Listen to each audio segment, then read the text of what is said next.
যে কাজগুলো আমি নড়াইলের জন্য করেছি সেই তালিকাটা যদি আপনি ধরেন তাহলে শুধু একটা ইউনিভার্সিটি এখন বাকি আছে। একটা সি ক্যাটাগরির জেলায় কি কি প্রয়োজন, একটা ইউনিভার্সিটি বাকি আছে।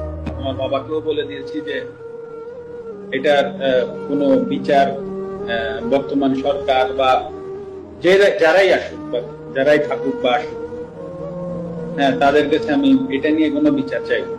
কারণ এটা আমার কাছে মনে হয়েছে যে আসলে এই বাড়িটা তো আসলে যশোর থেকে এসে বা খুলনা থেকে এসে বা ঢাকা থেকে যে কেউ ভাঙে। হ্যাঁ, নড়াইলের মানুষ কোনো না কোনো জায়গা থেকে উঠে এসে ভাঙছে।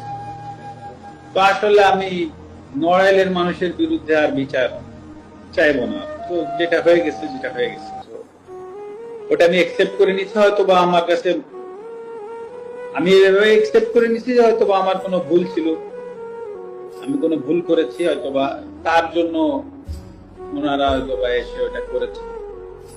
তো আমার মনে যদি বিন্দু মাত্র কষ্ট এখন আর নাই, আমি মানে কষ্ট নাই এই কথাটা ভুল, মানে কারো প্রতি রাগ ক্ষোভ এগুলো কিছুই নাই। তো আমিও আশা করব নড়াইলবাসীর প্রতি যে আমার কোনো ভুলে বা কোনো জায়গায় যদি কষ্ট হতে থাকে, তো আশা করি তারা তো একটা স্টেপ নিয়েছে, তারাও আমাকে এই জায়গা থেকে ক্ষমা করবে। এটাই আমি আশা করি।